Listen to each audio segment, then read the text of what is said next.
Hi, I'm Adam. I'm supposed to be standing because we're on film. Anyways, so we want to talk to you guys about Facebook for Business. Just before we get started, if can I just get a general show of hands here, just in terms of Facebook usership, not even in terms of business, to use this thing personally. But that's pretty much what I would expect. Now, do you use it on behalf of a business yourself? So do you actually control something that you have to go and post business stuff on? Oh, it's a good number. And then just in general, if your business is on there, the company you work for, anything like that, that's pretty much the same thing. Cool. So we are going to talk to you about Facebook for Business. Let's just maybe talk about why first. The why is usually really easy for this, but I guess it bears repeating. There are 845 million monthly active users on Facebook. At least that was the number in December of 2011. The active daily users is about 483 million. This is very much a situation where Facebook is where the people are. So that's why we're talking about it. That's why that's where your business is. That's why I would suspect in this area, if your business isn't involved in anything else socially, you're probably involved in Facebook. So in terms of Niagara in particular, Facebook tends to be the major business-to-consumer platform around here. More than Twitter, more than anything else, it is where the regular people, the non-enthusiasts, the people who aren't in the room right now, that is the social network that they're on there communicating with. So that's why in Niagara it's important, particularly for you guys trying to get out and communicate with people. So what people like Mitch and I do is that we consult with businesses to actually find out how you guys are using Facebook to help your businesses do these things, and I think this is what we're going to try to talk to you about. We're going to talk to you a little bit about, too, some of the trends that are happening, some of the changes that are happening, and maybe dwell a little bit more on strategy tonight than the actual how-to stuff. The how-to stuff tends to be the easy part of this. The actual keeping up with it, that's the tough part. So we're going to try to dwell on strategy a little bit. Want to jump in? So I'll take it from here and give Adam a break. I guess I'll stand up. Again, I'm Mitch. I run a digital marketing agency in Toronto, and I don't say that to impress you. I say that to impress upon you that I've been doing this for 12 years, and I share your pain. I really do. As a marketer and a business owner, things have changed so much in the last 5 years. It's hard for me to keep up. I guess that's made me become a bit of a contrarian of sorts when it comes to social media. Yes, it's important, but there's things that we need to look at it. So whenever I talk to clients, there's a couple of things I kind of want to set as caveats or disclaimers when it comes to social media. The first thing is, the reality is, even though Facebook is out there as a big elephant, 800 million users, you don't actually own anything on it. So even if you have one fan or one like or a million likes, the reality is, for me as a marketer, it's my job to get those people who some reason have liked you to convert onto your site and to actually come to asset that you own. So I'm going to talk a little bit about that throughout, but that's a key point. The other thing is, specifically with small to mid-sized companies that I deal with, I just want you to forget about the whole ROI thing, really. I mean, I typically ask, well, what's the ROI of your laptop? All right. What's the ROI of your business card? All right. These are all things we use on a daily basis for business. But I challenge any one of you to come up with the ROI on those things. You can't. So there are ways of doing ROI with social media. Typically, it tends to happen when you come off social media onto your own website, onto your own properties. But really, for now, I usually just say, just forget about it. It's part of doing business in today's world. The other thing that I like to set as a kind of a starting point is, a lot of things are happening in today's world that are disrupting the way we do business. Typically, it's not so much about Facebook, because MySpace was like the popular kid on the block, I don't know, 8 years ago, and they got bought up by News Corp for how many millions, and they're done. So Facebook is big today, but it's more important to start thinking like a digital media company, and that's what I mean by that is, on Facebook, on anything else, it's about creating content, it's about engaging. But you have to start taking the time to say, well, what do actual media companies do to be excellent in what they do? And I'm going to talk a little bit about that tonight, but it's about actually starting to think like a digital media or a publisher, and that repurposes itself for Facebook's success.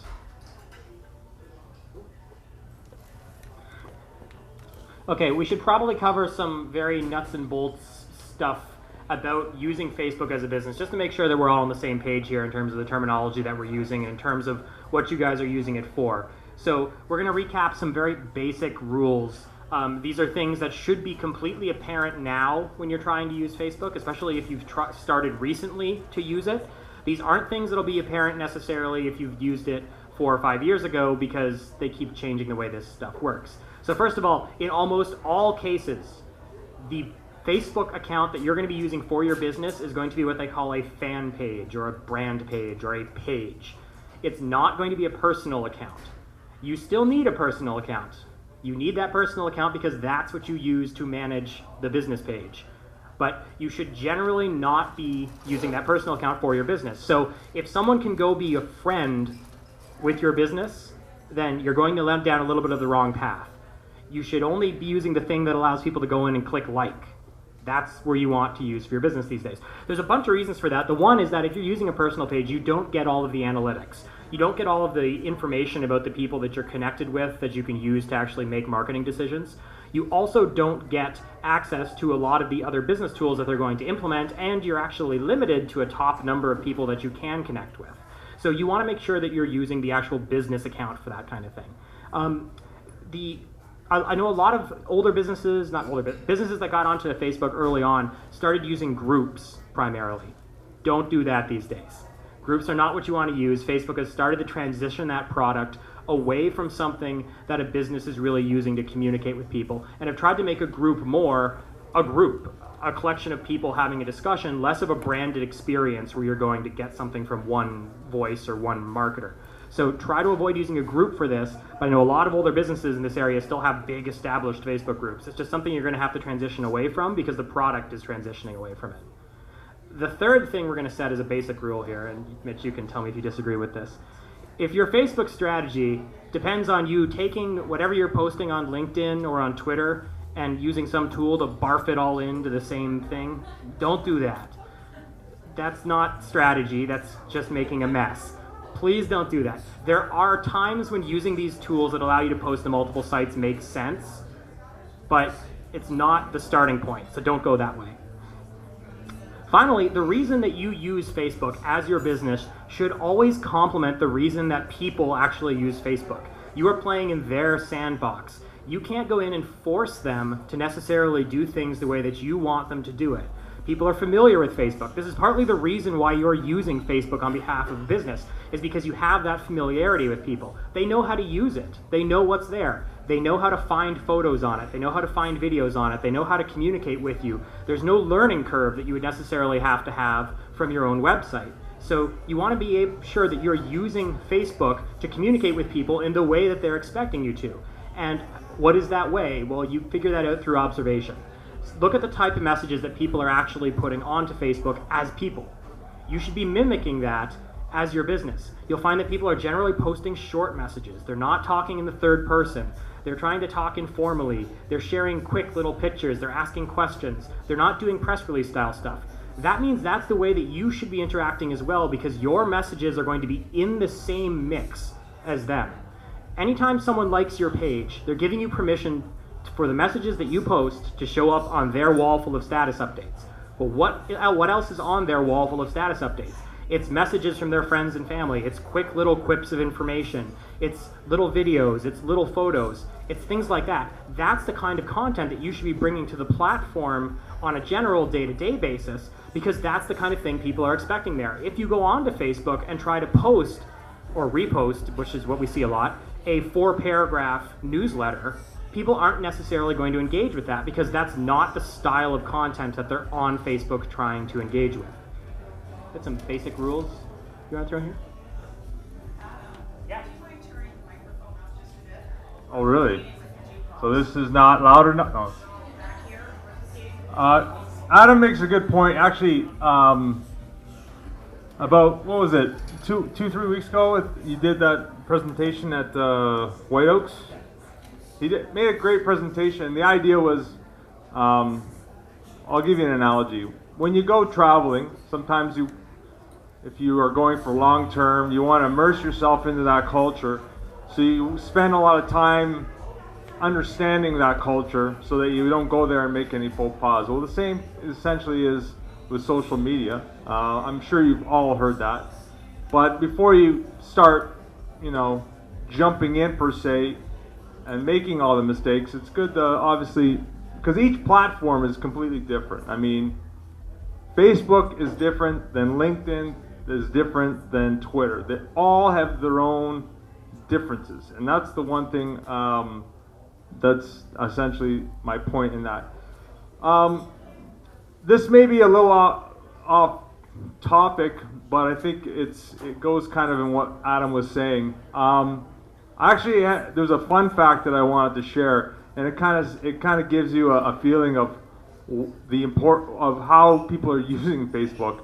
I was speaking with Chris O'Neill last week, who's head of Google Canada, and he gave me a fun fact that there's 800,000 virtual tractors sold every day on Facebook through Farmville. 800,000. Okay, so obviously there's a lot of people buying stuff, or I guess virtual tractors, on Facebook. So I mean, again, you go back to the, you have to consider it, because things are happening there that are pretty, well, I think that's pretty crazy. But the other thing that I want to also bring to your attention is that I think this was like last spring. Jordan Banks, who's the managing director of Facebook Canada, he had a presentation at the Board of Trade, and he had a lot of good case studies that dealt with consumer products. But when challenged, he actually said, that they didn't actually have any specific business-to-business case studies. So I guess the point of that is you have to consider that and say, well, if you're going to use Facebook, if you're going to experiment, you really have to, again, take a step back. Even if you know your customer type, the persona of that person, they are people before they are your customers. So you're going to create that content. Start to create content that they're interested in, and not necessarily create it as you being a thought leader. All right. So for example, if you have high net worth clients, you're a financial advisor. Maybe they're interested in golf. Maybe they're interested in luxury cars. You start talking about those other contents. What does that mean to your business? Nothing. But that's the reality of how people are on Facebook. They're just there to be social. You don't sell at a party, so why would you do it on Facebook? Anyways, Adam is reaching for the mic. The other thing is, having said that, there's been a change, and I don't, Adam, you were going to talk about this, but I think it was last week about the change in the ad units. Obviously, there's ads on Facebook. They've made a tweak, and they're starting to make those ads more social in nature, or by default. What that really means is, instead of you controlling the message and making it more of an ad, they're taking in content from your page and people who have liked your page who are connected to you. So obviously, you're if someone's endorsing it that you know, if I know Josh and he's endorsed a particular page, it's going to show. So again, it's social by nature. So even the ads are becoming less kind of intrusive and more mini stories that reflect the rest of what Facebook is about, right? It's just about people sharing things. So okay, we have some tips, and we have some case studies of some local businesses that are doing things here. So I kind of want to walk through the tips first, because this will inform a little bit of what we'll see in these case studies. So first of all, if you're going to post anything on there as behalf of a person, or sorry, on behalf of a business, make sure what you post could possibly resonate with someone. If it is not something that could possibly resonate with someone, if it is something that would only resonate with you, then there is not a lot of purpose in posting it, because it's not something people are going to be able to interact with. So don't go on there and post about internal, non-interesting to anyone else but you business topics, because it's not really going to go there. You want to see how you can take what you do in your day-to-day business and rephrase that in a way that people can actually interact with it. Now, depending on what kind of business you have, that's either an easy job or a hard job. A local one to look at would be look at Rise Above. It's a vegan bakery that's on St. Paul Street that a guy who's in an ex-punk band that I know runs. But anyways, if you look at Rise Above, what are the kind of things that they're posting? They're posting things like pictures of food that they have. They're posting things about events that are coming up. They're posting recipes. They're posting stuff like that. So they're taking what's going on in their day-to-day business, and they're finding a way to repurpose it in a way that would resonate with people. This is the kind of information that the public might see, and if you're interested in this topic, you would turn around and you would share it. They're not posting the sale of the day is X. They're posting, here's this awesome picture of a cake we made. They're posting, here's a recipe for, I don't know, vegan scones or whatever they make, right? They're doing that sort of thing. So you want them to see how you can repurpose that. Now, it's easy to say that if you're someone that has a major visual component to your business. So if you are a bakery, if you are a photographer, if you're an artist, that's easy. If you're a mortgage advisor, then that's really hard, because what do you break out of your day-to-day to post online? Well, that's the challenge. That's where you have to, like Mitch was saying, start thinking like a digital media company, start thinking like a publisher, and figuring out how you can take that thing that you're passionate about and break that down into a digestible chunk that you can put out for someone to actually interact with. So that's the first thing. I have notes on an iPad, by the way. So, okay, a few other tips here. First of all, promote that Facebook page everywhere where you would be normally doing business with people. Don't Field of Dreams your Facebook page. Don't create it and expect that by the virtue that it is on Facebook, people are going to go to it and interact with it. Because you know this isn't the case, because you know that's not the way you guys use Facebook yourselves. You don't go on there and just start looking up companies to see if you can interact with them. You interact with the people that you already interact with. So you have to find a way to pull people in from outside of Facebook, or you have to pay to advertise within Facebook. You will get a certain amount of traffic from people just stumbling upon these pages, but if you're not promoting them, people aren't necessarily going to find them. So when we say promote it elsewhere, we mean, first of all, everywhere that you're interacting online. You want to make sure your website is, of course, linked to this. You want to make sure that it's in the signature of your email. I cannot underestimate email. You're bullish on email, are you not? That should be in your email. It should be anywhere where you're communicating with existing people, with existing stakeholders in your business. Because if you're looking for someone to be your fan, the people who you already interact with day to day, well, they're probably the first people that are going to line up and do it. So it makes sense to get them in the door first. You want to make sure that people are aware of your Facebook page physically too. If you have a storefront and people are coming into your store, you should be letting people know what you're doing online and how they can interact with you. And furthermore, you should be letting them know what the actual value proposition of interacting with you on these things are.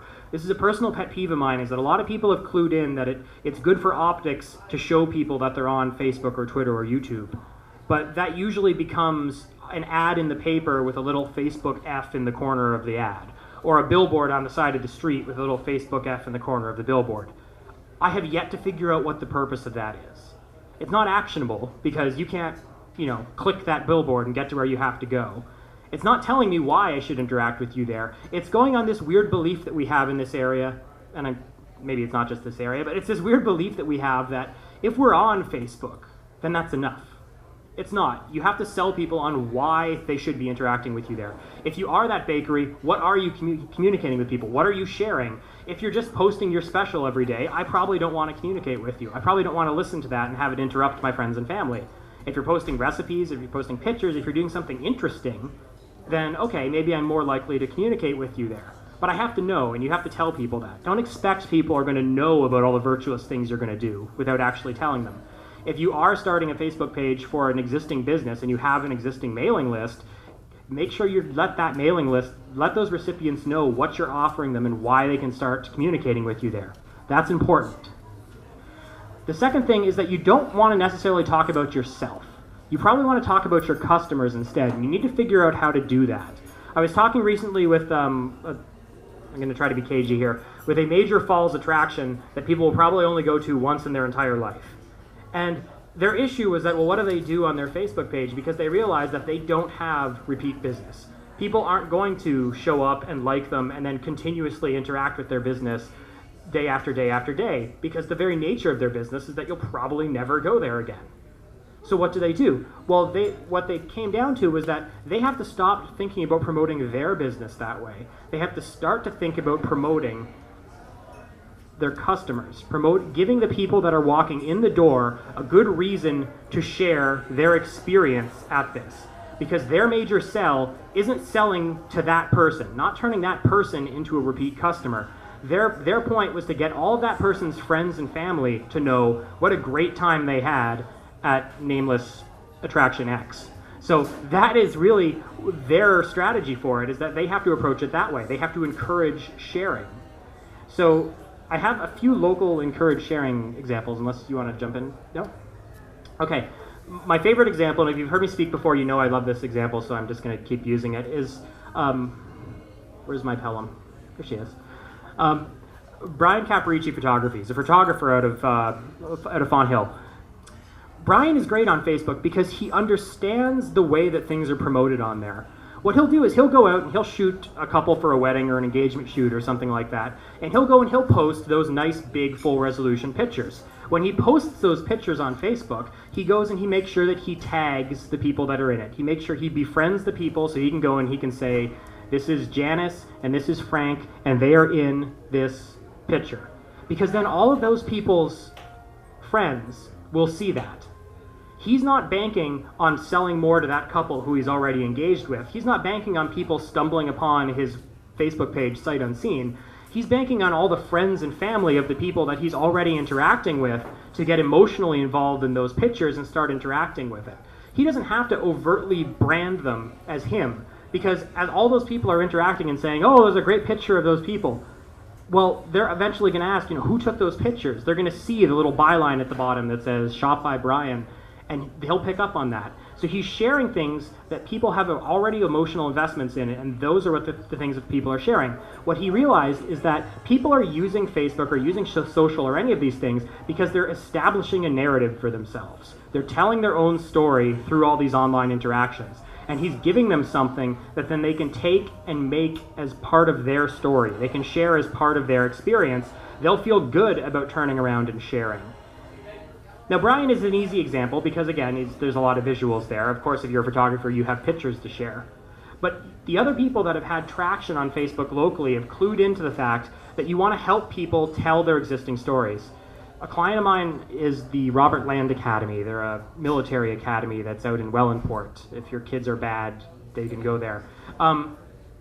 They've had a lot of problem trying to figure out where they fit on social. They tried Twitter, they've tried doing some stuff on YouTube, but they didn't really figure out how it worked. And they had Facebook pages, but they didn't really seem to be going anywhere for them because they came into it with the thing that we all come into it with, which is we think, well, if we make this page and put lots of good pictures of our school in the gallery, then people will come to it and start to like it. But that's not what happened. What they had to do was start taking the day-to-day operation of what was happening at that school and exposing that out to the people that cared the most, the people that were already engaged. So that means that whenever they had an event, a sports team was playing, a school play, marching band kind of thing, because that's the kind of thing that they do. Whenever they had one of these things happen, they took tons of photographs of it and they posted them onto Facebook, and they made sure that the parents were aware that they were doing this, because those parents then became the evangelists for the company. They started tuning into that page every night because they wanted to see the pictures of what was going on at the school. They wanted to see what their kids were doing. And as they interacted with that, as they started to share those pictures themselves and reshare those pictures and comment on everything that was happening there, that then exposes what's happening at the school on the page to those circle of friends. It's exposing it to the parents' friends, to the parents' connections that are on Facebook. And that was the important part for them, because then Robert Land didn't have to turn around and try to sell themselves to people cold. They could leverage this existing endorsement that they were getting from people that they are already interacting with. And there was really no better person for them to use as a salesperson than the parents that were already invested there because their kids were in there. And that's where they had traction on their Facebook page. So both of those examples, what they're illustrating is that you should find out how your brand, how your service, how whatever you're offering or representing interacts with people's lives, figure out how to share that, and figure out how to get those people that are your existing stakeholders to continuously interact with you based on that, because they're going to sell you to their friends and family. You don't have to worry about those people just stumbling onto your website or your Facebook page cold. Yes. It's just a technical question. The photographer, he was tagging people that were in the photos, but in order to tag them, you need to be a friend of the person. Yes. The question that was asked was that the photographer was tagging people that were in the photos that he took, and to tag people in the photos, you had to already be friends with those people or you had to already know about them. He had done the legwork beforehand to go do that. He makes sure that everyone that he's going to work with, everyone that he's going to bring in, he's gone out and he's reached out to them on every network he can and has become as connected with them as he can, because he's expecting on those referrals to drive his business. So part of his overall strategy is that once you hire him, he's going to be your friend. You're going to know about him. He's going to be there trying to interact with you. That doesn't necessarily work for every business. If you just have, largely transient clientele that are walking in the front door and then leaving and you never see again, you're of course not going to be able to make them Facebook friends before you get going. But again, that's where you have to shift the strategy from how your business works to how another business works. Just taking on, you're talking about the pictures, I'm thinking about the school. What about privacy issues? Things with children. The privacy issues and everything all come into play, that they've all had to have those discussions in the boardroom, make sure that all the waivers are signed, make sure that the kids that are at the school have signed the proper paperwork, and that part of their agreement to being at the school is that they can be photographed as part of promotional efforts for the school. They're all trying to cover their bases before this. They're not making these decisions haphazardly. They're making sure that they, are thinking about them beforehand and covering their bases. But this is the ways that they've tried to find to actually leverage the existing stuff that they have. And leveraging the existing stuff makes it easier for them to do it on an ongoing basis. They're not going, okay, we're going to write a 6-paragraph blog post every week, because that just becomes work for someone. They've gone, you know what, we're doing these things already. The easiest and quickest way that we can get out and capture them on an ongoing basis, that's the way we're going to actually be able to maintain whatever content strategy we're putting together here. So that's how that works. No, those are excellent points. Are there any other questions? I think we're supposed to get everyone to use the. Can it reach over there or no? Can you yell? Just a real quick. Sure, go ahead. Yeah. When she asked the question, just repeat it. No problem. I just wanted Adam to repeat Ryan's last name, because I didn't catch his last name. Just that on here on top of it. It's Caparici. Help me out here. C-A-P-P. There's one P or two P's. We'll find that out. Come see me. I'll let you know. There's lots of P's. Yeah.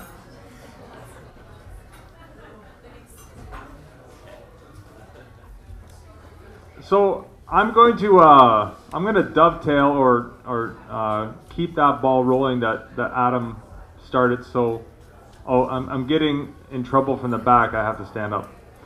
I think there's a couple of things I want to talk about that you can do prior to actually even attempting to create what I'll call a community on your page on Facebook. One of the most underutilized, I'll call it a tactic, but it can also be a strategy depending on how you look at it, is is making your own website social, and a lot of times people forget about that. There's a couple of things that you need to do to make that actually work, but you got to remember that if you're starting from zero, you have nobody, you're just starting out as of today on Facebook. There are people that have a lot of friends and they've been using it for years. If you have your own site and you're doing something, if you're creating good content on your site, or you have an e-commerce site and you've got products, some of the easiest things to do are to actually socialize your own site.